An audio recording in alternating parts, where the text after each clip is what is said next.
Legenda Laukawar. Legenda Laukawar merupakan sebuah legenda yang berkembang di Kabupaten Karo, Sumatera Utara.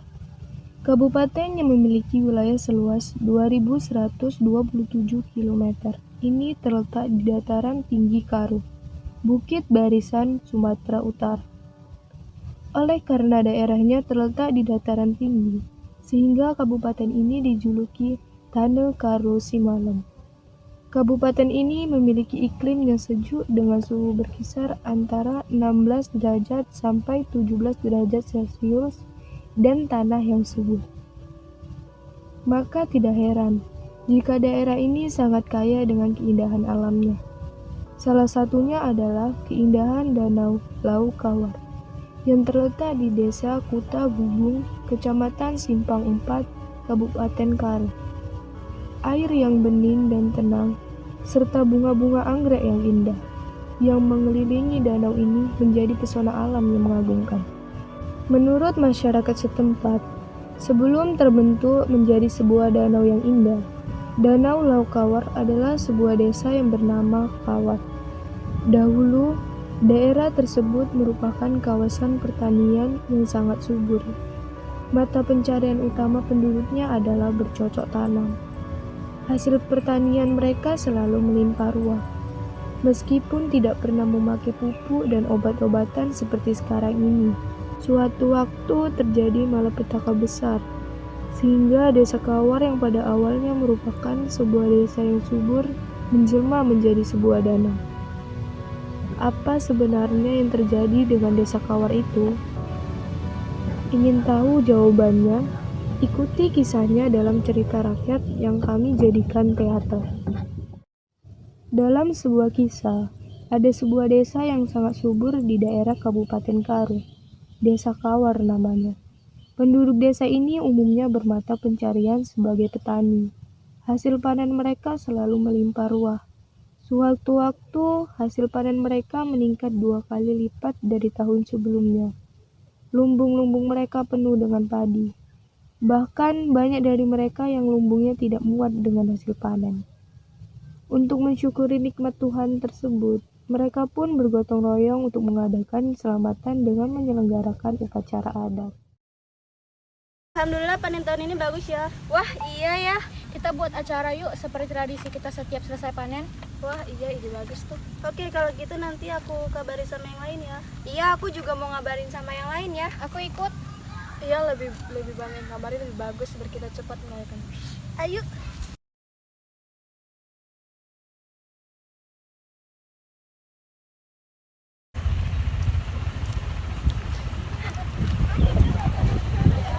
Orang itu pada mau kemana? Gak tahu, tanya aja lah. So sweet banget. Kamu jangan bilang gitu, tapi jujur saya juga pengen. Kamu pada mau kemana? Ini loh, kita kan dikasih panen berlimpah sama Tuhan. Jadi kita mau buat upacara adat untuk mensyukuri. Oh iya, di mana? Di lahan yang luas di dekat sini. Oh iya, nanti setelah membeli barang belanjaan kami mau bantu sana. Iya, kami duluan dulu ya mau ngabarin yang lainnya juga. Oh iya, makasih Bu.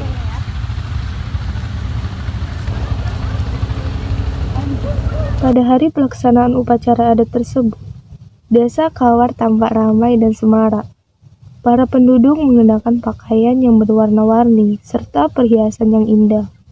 Kaum perempuan pada sibuk memasak berbagai macam masakan untuk dimakan bersama dalam upacara tersebut. Masakannya sudah bisa aku cobain?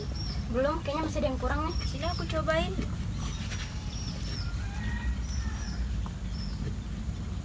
Kurang asin. Masa sih? Ih, kayaknya enak nih.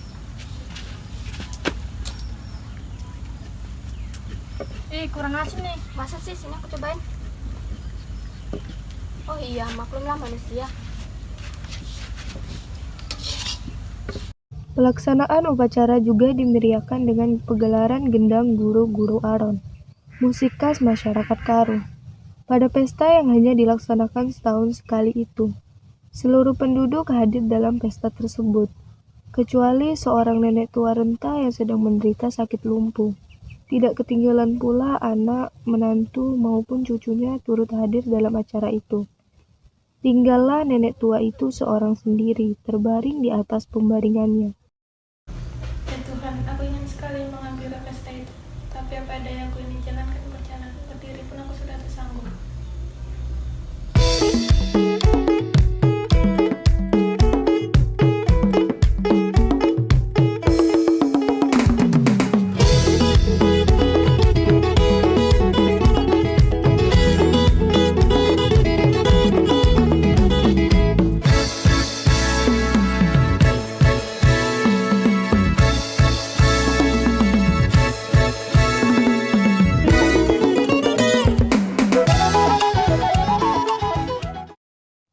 Sementara itu, si nenek sudah merasa sangat lapar, karena sejak pagi belum ada sedikit pun makanan yang mengisi perutnya.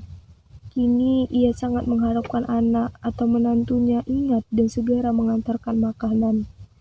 Namun setelah ditunggu-tunggu, tak seorang pun yang datang. Aduh, perutku rasanya melilit-lilit. Tapi kenapa sampai saat ini anakku tidak mengantarkan makanan untukku? Keluh si nenek yang badannya sudah gemetaran menahan lapar.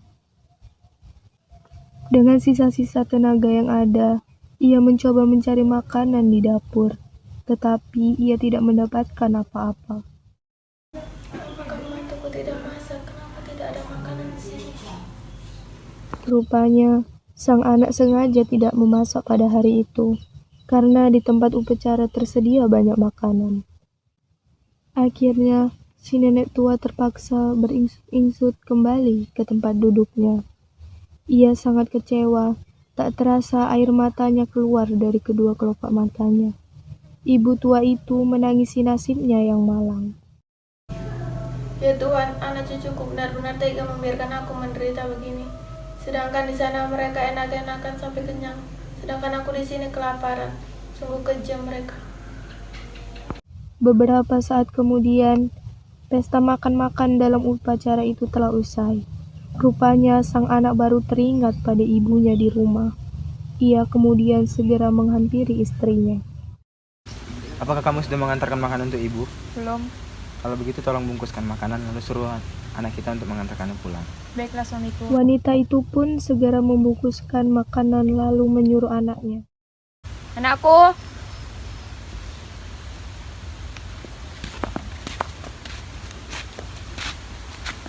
antarkan makanan ini kepada nenek di rumah. Baik, Bu. Sesampainya di rumah, anak itu segera menyerahkan makanan itu kepada neneknya.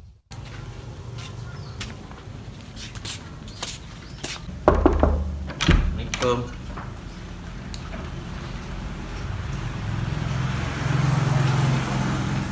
Nih, ada makanan buat nenek. Makasih ya cucuku. Ya, sama-sama. Aku pergi dulu ya, Nek. Iya, hati-hati ya. Ya.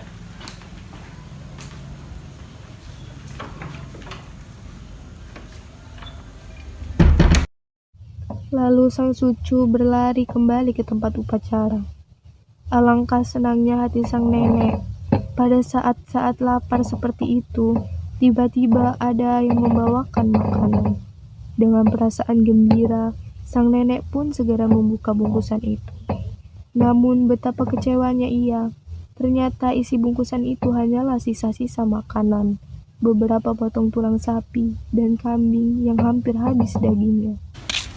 Wah, kelihatannya enak banget nih. Makan aja lah.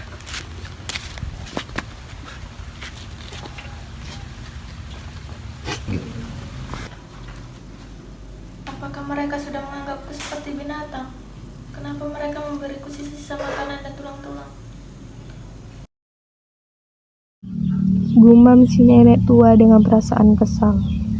Sebetulnya bungkusan itu berisi daging panggang yang masih utuh. Namun, di tengah perjalanan si cucu telah memakan sebagian isi bungkusan itu. Sehingga yang tersisa hanyalah tulang-tulang. Si nenek tua yang tidak mengetahui kejadian yang sebenarnya, mengira anak dan menantunya telah tega melakukan hal itu. Maka, dengan perlakuan itu, ia merasa sangat sedih dan terhina. Air matanya pun tak terbendung lagi. Ia kemudian berdoa kepada Tuhan agar mengutuk anak dan menantunya itu. Dengan tangan mengadah ke atas seperti berdoa. Ya Tuhan, mereka sudah berbuat durhaka kepadaku. Berilah mereka pelajaran.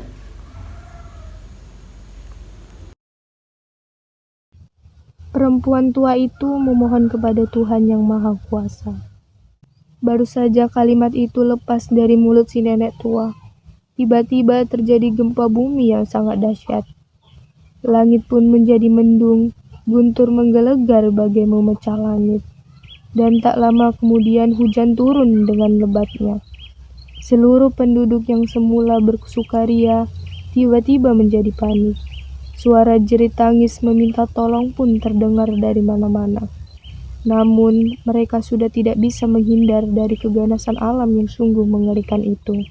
Dalam sekejap, desa Kawar yang subur dan makmur tiba-tiba tenggelam. Tak seorang pun penduduknya yang selamat dalam peristiwa itu.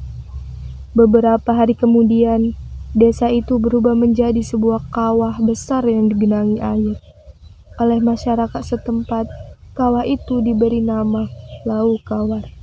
Demikianlah cerita tentang asal mula Lau Kawar dari daerah Tanah Karo, Sumatera Utara.